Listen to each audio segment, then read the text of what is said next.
Hola chicos, en este video entonces vamos a ver las características de los estados de la materia. Vamos a ver primero las características básicas, que son las características que podemos ver a nivel macroscópico, es decir, aquellas que podemos percibir con nuestros sentidos.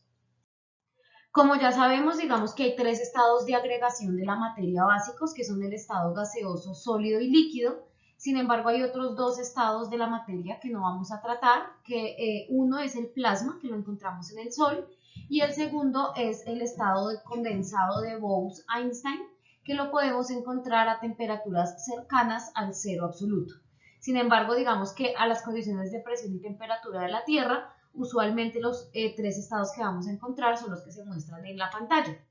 Es importante recalcar que todas las sustancias las podemos encontrar ya sea como sólidos, líquidos o gases. Entonces vamos a ver un ejemplo para explicar mejor esta parte. Es normal que pensemos que el oro, por ejemplo, siempre es sólido o que el oxígeno que hay en el aire siempre es gaseoso. Sin embargo, esto no es del todo cierto.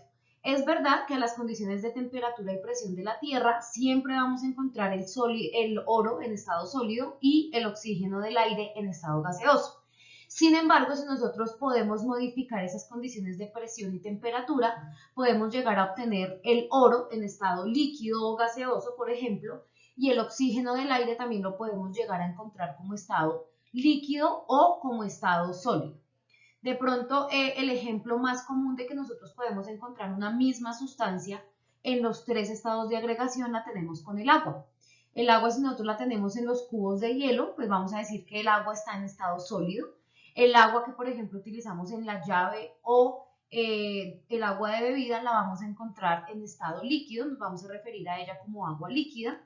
O el agua que se desprende en forma de vapor cuando cocinamos, por ejemplo, es el agua en estado gaseoso. Entonces podemos observar que el agua la podemos tener en los tres estados. Lo mismo aplica para el oro, para el oxígeno y para cualquier sustancia. Antes de empezar con la explicación, me gustaría que ustedes piensen en la siguiente pregunta y de pronto den sus razones para la respuesta que den. Entonces, la crema de dientes sin utilizar y sin humedecer, ¿es un sólido, un líquido o un gas? ¿Sí? Vamos a clasificar en alguna de los tres estados la crema de dientes y la idea es que pensemos en las razones de nuestra respuesta. Vamos a mirar entonces las características de los sólidos, líquidos y gases para poder, digamos, establecer la respuesta a esta pregunta. Bien, entonces en pantalla vamos a ver la primera característica de sólidos, líquidos y gases a nivel macroscópico. Lo primero, los sólidos se caracterizan porque tienen una forma definida. Los líquidos se caracterizan porque su forma va a depender del recipiente donde esté contenido y además van a tener siempre una marca de nivel. Ya vamos a ver a qué hago referencia con esto.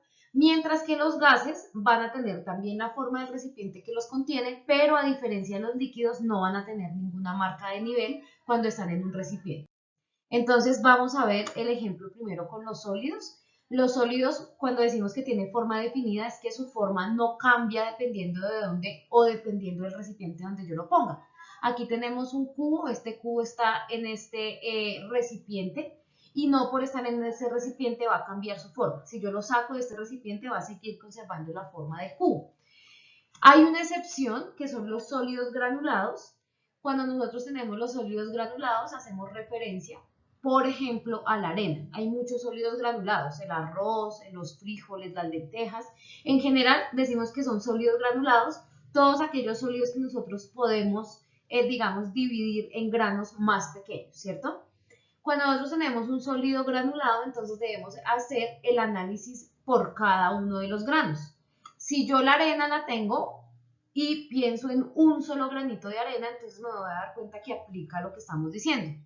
Su forma es definida. El grano de arena no va a cambiar su forma dependiendo si yo lo pongo encima de un escritorio o dependiendo si lo pongo dentro de una botella. El grano de arena va a seguir conservando su forma. Sin embargo, ya cuando nosotros pensamos en todos los granos junticos, ahí sí podríamos decir que cambia su forma. Sin embargo, recordemos que el análisis lo debemos hacer por grano, ¿listo? ¿Por qué? Porque yo la arena, por ejemplo, la puedo meter en este balde y la arena tendrá la forma que tiene el balde, ¿listo? Esta es una excepción, que son los sólidos granulados. Cuando hablamos de sólidos granulados, entonces decimos que la forma definida la va a tener cada uno de los granitos que componen ese sólido. Veremos entonces que los líquidos tienen una forma que depende del recipiente donde estén contenidos. Entonces aquí tenemos el líquido que va a tener la forma del recipiente, que en este caso es de pirámide. En el caso de los gases va a pasar exactamente lo mismo. Ellos van a adquirir la forma del recipiente donde estén contenidos. ¿Cuál es la diferencia? Que aquí vamos a tener que se forma una marca de nivel o una interfaz que me dice hasta dónde está llegando el líquido en el recipiente. Mientras que en el caso de los gases, esta marca de nivel no existe. La marca de nivel, digamos que viene dada por el cierre del recipiente. Donde el recipiente termine, donde esté cerrado, ahí, digamos que hasta ahí llegará el gas. Entonces aquí no vamos a tener marca de nivel, sino que la forma del gas va a estar determinada por el cierre del recipiente. La segunda característica entre los sólidos, los líquidos y los gases va a ser el volumen. En el sólido y en el líquido vamos a tener que ellos dos van a tener un volumen definido, mientras que en los gases el volumen que tenga el gas va a depender del recipiente donde se encuentre el gas. Vamos a ver entonces, en lo que sigue, vamos a ver unos ejemplos para que nos quede más clara la diferencia. Supongamos que tenemos supongamos que este cubo ocupa un espacio de 10 centímetros cúbicos o que tiene un volumen de 10 centímetros cúbicos. Ahora supongamos que tenemos el mismo cubo, pero dentro de un recipiente como se muestra en la figura. El hecho de que yo haya metido el cubo en el recipiente no va a afectar su volumen. El cubo va a seguir ocupando un volumen de 10 centímetros cúbicos. Es decir, que en los sólidos vamos a tener que no cambia la forma, que fue la primera característica que vimos, ni tampoco cambia el volumen. Es importante aclarar que esto va a ser cierto siempre y cuando no estemos haciendo ninguna fuerza sobre el sólido, siempre y cuando no estemos espichando el sólido, por ejemplo, o lo estemos estirando, vamos a tener que los sólidos se caracterizan por no cambiar su forma ni su volumen. Nuevamente, entonces, aquí tenemos una excepción que es otra vez con los sólidos granulados. Recordemos que cuando estamos hablando de sólidos granulados, las características que estamos diciendo aquí aplican solamente si hacemos el análisis de un solo granito. Vamos a mirar, en este caso tenemos este recipiente lleno con arvejas, ¿cierto? Nosotros podemos decir que el volumen de este recipiente, no sé, puede ser de 250 centímetros cúbicos, ¿cierto? Y por lo tanto el volumen que está ocupando nuestro sólido va a ser de 250 centímetros cúbicos. Sin embargo, aquí es posible que yo obtenga una disminución en el volumen. ¿Por qué? Porque hay aire atrapado entre una y otra arveja. Entre uno y otro granito vamos a tener aire atrapado.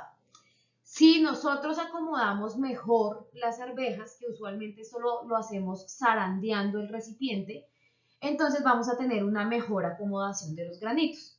Veamos el ejemplo aquí gráficamente. Yo puedo tener los granitos, digamos, acomodados de esta manera, ¿cierto? Y cuando zarandeo el recipiente es posible que ellos se acomoden de una mejor forma y queden así. Cuando quedan así, miremos que va a quedar menos espacio, digamos, con aire, ¿cierto? El espacio donde estaba el aire se disminuye en esta acomodación y por lo tanto nosotros podríamos llegar a decir que el sólido está ocupando un menor volumen. Sin embargo, esto no es cierto, ¿cierto? Lo que está pasando acá es que los granos se están acomodando mejor y al acomodarse mejor ocupan menos espacio. Pero si nosotros hacemos el análisis de una sola arveja, nuevamente vamos a encontrar que esa sola arveja no cambia ni su volumen, es decir, el espacio que ocupa, ni tampoco le cambia su forma. ¿Listo? Entonces, esta es otra excepción que tenemos que tener en cuenta. Miremos el ejemplo para ver qué pasa en el caso de los líquidos. Yo puedo tener una botella llena con agua. Supongamos que esta botella tiene un volumen o una capacidad de 1 litro. Ahora voy a vertir este contenido en una olla. ¿Listo? Como se muestra en la imagen. Una vez yo haya terminado de vertir el contenido de la botella en la olla, quisiera averiguar entonces cuál es el volumen que tiene el agua en esta olla. Lo más obvio, lo más natural es que si yo aquí tengo 1 litro de agua, pues cuando yo vaya a vertir ese litro de agua en la olla, vaya a seguir teniendo un volumen de 1 litro. Lo que está cambiando en nuestro ejemplo es la forma, no el volumen. Aquí tenemos el agua almacenada en una forma de botella, mientras que aquí vamos a tener el agua almacenada en la forma de la olla. Pero el volumen va a seguir siendo el mismo, va a seguir siendo 1 litro. La cantidad del líquido va a ser la misma. Entonces, en los líquidos tenemos que cambia la forma, que fue la primera característica que vimos, pero no cambia el volumen se mantiene. Yo puedo tener el líquido almacenado en diferentes recipientes, en todos va a cambiar la forma, pero la cantidad del líquido sigue siendo el mismo. Por último, vamos a ver lo que sucede en el caso de los gases. Generalmente, si nosotros vemos esta botella, lo usual es que pensemos que la botella está vacía. Sin embargo, esto no es cierto. La botella está llena de una sustancia que es invisible, es incolora, es inodora para nosotros los humanos, que es el aire. ¿Listo? Sin embargo, como no lo podemos ver con nuestros ojos, generalmente decimos, no, la botella está vacía. Esto es falso, la botella está llena con aire. Vamos a hacer el ejemplo con un gas que sí podamos ver. Entonces es el caso que tenemos aquí. Este gas es el cloro gaseoso. El cloro gaseoso tiene un color café. Entonces ahí podemos ver que la botella no es que esté vacía, está llena con un gas que es el cloro gaseoso. Ahora vamos a suponer que yo le quito este tapón a la botella de cloro gaseoso.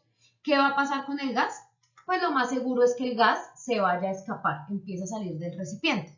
A eso nos referimos cuando decimos que los gases van a ocupar el volumen del recipiente donde estén contenidos. Si yo quito esto, el gas va a empezar a salir y va a ocupar el volumen que tenga disponible. De allí que nosotros decimos que los gases no tienen forma definida porque va a depender del recipiente donde esté y tampoco tienen un volumen definido. Su volumen va a depender del recipiente. Si yo tengo el cloro en esta botella y si pudiera pasarlo a una botella más pequeña, ¿qué va a pasar con el cloro? Va a tomar la forma de la botella más pequeña. O si pudiera pasar el cloro que está acá contenido en una botella más grande, ¿qué va a pasar? El gas va a ocupar todo el volumen que tenga disponible. Este fenómeno de los gases es lo que explica que en el caso de que una persona se tire un gas, por ejemplo, ese olor va a llegar a todo el lugar de la habitación o va a llegar a todas las personas que estén en la habitación. ¿Por qué? Porque el gas que estaba almacenado en el intestino de la persona va a ser liberado y cuando es liberado él va a ocupar todo el volumen que tenga disponible. En esta imagen pues vemos que el volumen que tiene disponible es el del ascensor. ¿Listo? Entonces, para que nos quede claro, un gas siempre ocupará todo el volumen que tenga disponible. Bien, nos faltan entonces otras dos características que veremos en el próximo video. Que estén muy bien.